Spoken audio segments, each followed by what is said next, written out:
Welcome back, listeners, to the All Things Soggy Buns podcast, ready for another deep dive.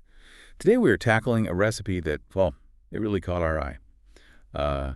Smoked peach cobbler. Yeah, I know, right? Sounds interesting, huh? We've got some great source material to dig into, courtesy of Toby. Kobe, okay. Toby, yeah. A real BBQ aficionado. Documented this whole process back on, July 12th, 2024. They've put together a super comprehensive guide, so we've got plenty to unpack. I like it. So smoked peach cobbler. It's unique, it's intriguing, and you know us, we're all about exploring the why behind these culinary creations, figure out what makes them tick, and hopefully get your creative juices flowing for your own kitchen experiments. Exactly. And I think it's safe to say a lot of folks might not have even considered smoking a dessert before. This could be a whole new world for some listeners. Toby presents this smoked peach cobbler as a truly special dessert experience. And I mean, just imagine sweet, juicy peaches underneath this smoky, buttery crust.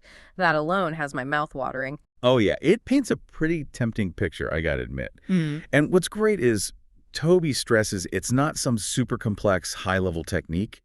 Totally approachable, even for folks who are relatively new to the world of smoking. Totally. Beginner friendly. And you don't need a whole arsenal of equipment either. Toby points out just two key things. A trusty smoker, of course, and then a good old 12-inch cast iron pan. Okay, so the cast iron is key here. Absolutely. It's all about that even heat distribution, making sure the cobbler bakes consistently, no hot spots, no undercooked bits.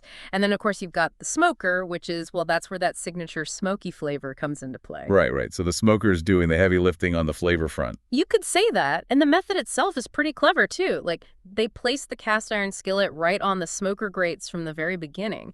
That way, the pan itself heats up in that smoky environment. You get that infusion of flavor from the get-go. Makes sense.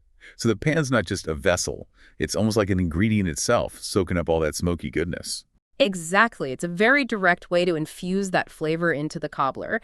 And from what Toby shares, it's clear they're really passionate about this recipe. A personal favorite, they call it. A perfect marriage of like the smoky, savory world of BBQ with, the pure deliciousness of a classic dessert. Now that's the kind of endorsement we love to hear. So, all right, let's break this down step by step. Walk us through the process. Okay, so first things first, fire up that smoker. Get it to 275 degrees Fahrenheit, and that cast iron skillet, that goes onto the grates right away, as we talked about. Toby emphasizes that direct heat is crucial for that smoky flavor. Got it. Get that pan nice and toasty. So what about the peaches themselves? What's going on in the filling department? All right, so for the peach filling, you're going to need some granulated sugar, just a pinch of salt to balance things out, and then this is where the benizing comes in, the zest and juice of a whole lemon. All that goes into a medium saucepan. Okay, so we're adding some brightness, some acidity to cut through the sweetness of the peaches. Exactly. And you heat this mixture over medium heat, but just until the sugar dissolves.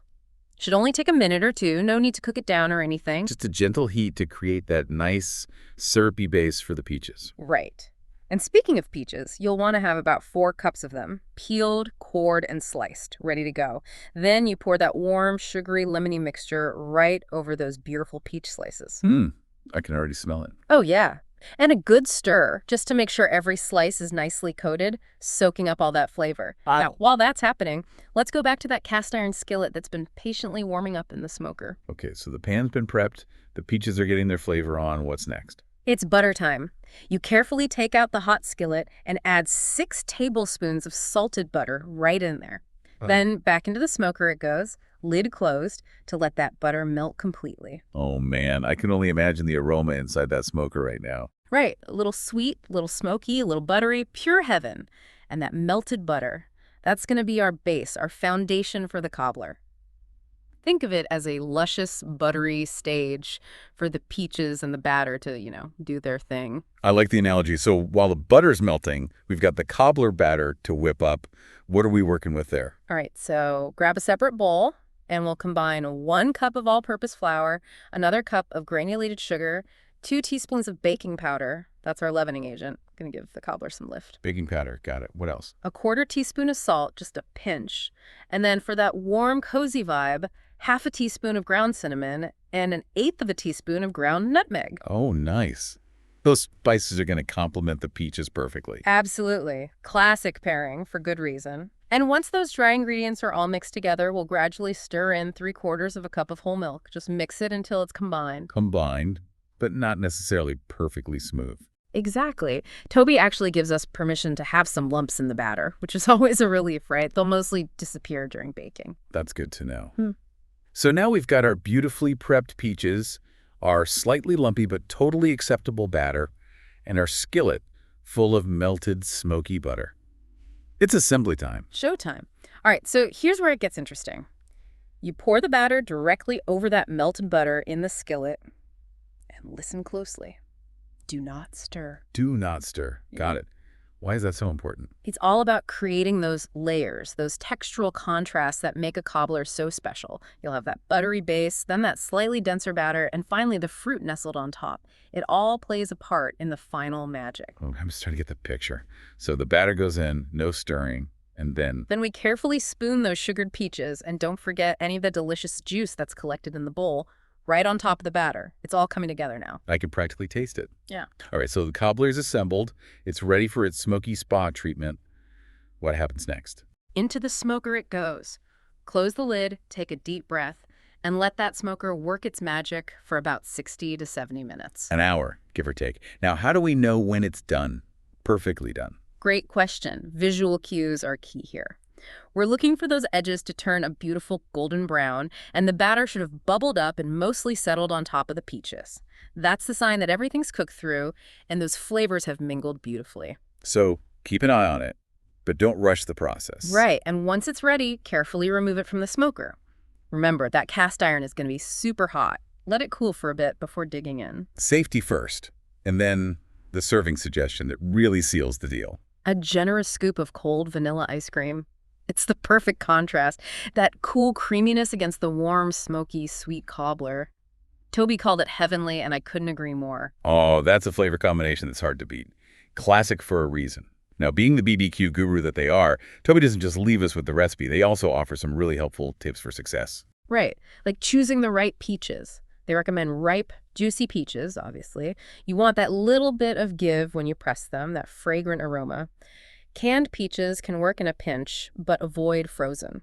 Okay, noted. Fresh is best, but canned can work if you're in a bind. Exactly. And then Toby also talks about managing the smoker temperature. So 275 degrees is their sweet spot. That's what gives you that smoky flavor and a slightly denser cobbler texture. But if you are craving crispier as is, more of a cake-like consistency, they say you can bump the temperature up to 350 degrees. Interesting. So you can tailor the texture a bit based on your preference. Yeah. And I imagine monitoring the cooking time is pretty crucial too, right? Absolutely. Every smoker is a little different, so those visual cues we talked about, the browning and the bubbling, they're your best guide. Don't rely solely on the timer. Makes sense. Now, what about mixing things up? Can we experiment with other fruits in this recipe? Oh, absolutely. Toby encourages it. They mention plums, nectarines, cherries, even blackberries, all great options. If you're feeling adventurous and want to try apples, they suggest pre-cooking them slightly before adding them to the cobbler, just to soften them up a bit. That makes sense. And what about the wood you use for smoking? Does that make a difference? Definitely. Toby recommends fruit woods like apple or cherry. It adds a subtle sweetness and smokiness that complements the peaches perfectly. Ah, so we're going for a harmonious marriage of flavors. I like it. So those are Toby's general tips. What about some more creative, out-of-the-box variations? I'm always up for a twist. All right, buckle up. So first, for those who like a little something extra in their dessert, there's the bourbon peach cobbler. Oh, that sounds intriguing. Tell me more. It's simple but effective. You substitute half of the lemon juice in the peach, filling with bourbon. It adds a richness, a depth of flavor, and, obviously, a little boozy kick. Grown-up cobbler. I'm into it. What else? Then there's the brown sugar and maple peach cobbler. Here, you swap out the granulated sugar for brown sugar, giving it that warm, almost molasses-like sweetness. And then, just before serving, a drizzle of pure maple syrup. Divine. Ooh, that sounds incredibly cozy and comforting. And then we've got a more classic take on the cobbler. Right, the vanilla cobbler with whipped cream. This one focuses on amping up the creamy element. You add vanilla extract to the batter, and then, of course, top it with a generous dollop of freshly whipped cream. Pure indulgence. Can't go wrong with vanilla and whipped cream. And then the final variation, this one really caught my eye. The biscuit-topped peach cobbler. This one swaps out the traditional batter for, you guessed it, biscuit dough. You just drop spoonfuls of it over the peaches before smoking. It creates this fluffy, slightly savory topping that soaks up all those amazing juices. Now, that is a seriously tempting twist. Toby's a genius. Okay, so we've got all these delicious cobbler variations. What about main course pairings? What would you recommend serving alongside this smoky sweet masterpiece? Well, Toby has some great suggestions, and they cover a nice range. For a true BBQ feast, you can't go wrong with smoked pulled pork. The rich, savory pork is a fantastic counterpoint to the sweet peaches, and the shared smoky element ties everything together beautifully. A classic pairing for a reason. What about something a little lighter? Grilled chicken is another excellent option. It's mild enough that it doesn't overshadow the cobbler, but substantial enough to make it a satisfying meal. Makes sense. Keep the focus on the star of the dessert course. Any other ideas? Well, for folks who like a little more kick, there's always BBQ ribs, especially ribs with a sweet and tangy BBQ sauce. The sauce echoes the sweetness of the cobbler, and the smoky, savory ribs complement the smoky undertones in the dessert. Now, that's a flavor combination I can get behind. What about seafood? Anything work there? Actually, Toby suggests grilled salmon, which might surprise some folks.